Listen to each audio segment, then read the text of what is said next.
This is Race for the Roster, and this week there are more injury concerns surrounding Canada's top defender.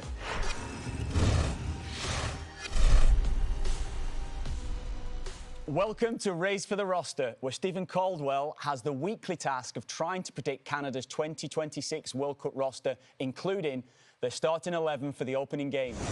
Let's start by looking at the current projection, the 26 for 26 that Stephen has representing Canada next summer. You have 6 positions open for competition, with the big names such as Jonathan David, Alphonso Davies, Stefan Eustáquio, Moise Bombito and Alistair Johnson all being locks to start the opening game. Here's a look at this week's headlines. TSN's Matthew Shinetti is reporting that Ismael Kone is likely to leave Marseille after just one season. Kone's relationship with manager Roberto De Zerbi has deteriorated. He is currently training away from the first team. Moise Bombito is expected to miss at least 4 weeks after discovering a stress fracture in his tibia. The centre-back has missed all of Canada's games this summer as he recovers from a broken wrist. Mathieu Choinière is set to return to MLS after just one season abroad in Switzerland. The midfielder is reportedly finalising a deal with LAFC as he potentially eyes more minutes to help secure his spot in Jesse Marsch's midfield. And this week's MLS battle between Canada's top 2 goalkeepers ended in a 1-1 draw.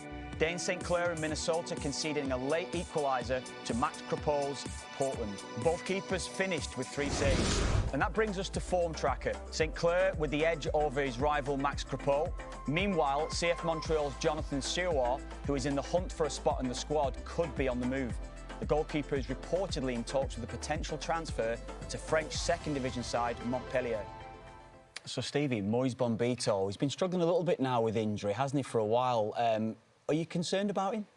A little concerned, Kev. I think when you've got a stress fracture, you've always got to be careful as you're coming back, don't you? Yeah. So it's not an injury that's an easy rehab, let's call it. You have to be careful. You have to make sure that you don't stress it again, and then it becomes, you know, a prolonged thing. That would be the issue here, that he has to get over this, take as long as he needs, and probably limit his minutes in training and then in matches as he tries to come back. So it's hard to find form when you're being controlled like that. So I'm a little bit worried about him, and I feel like it's the type of injury that could niggle for the entire season. Do you think it helps him a little bit that it is actually like an impact injury rather than a muscle injury, given the nature of the way he plays? Yeah, for sure. You never want to see someone as blisteringly fast as Moise Bombito get any kind of hamstring, any muscle strain. So it is impact, but it's overuse, isn't it? Then you worry about is it coming because he's playing too much, and then you know, as a centre back, to find rhythm when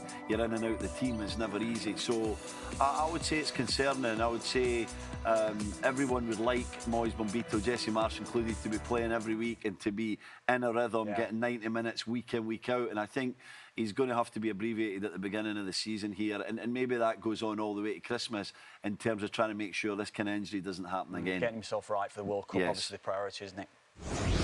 So Stevie, no changes to your roster this week, but there could be some alterations soon as some European sides return to action, including Promise Davy kicking off the Belgian League season against Royal Antwerp on Friday. MLS on TSN this week, Jacob Schaffelberg will be hoping to return from an ankle injury on Friday against San Diego. And Jane Nelson and the Whitecaps take on Zohan Basong and Kansas City Saturday night on TSN.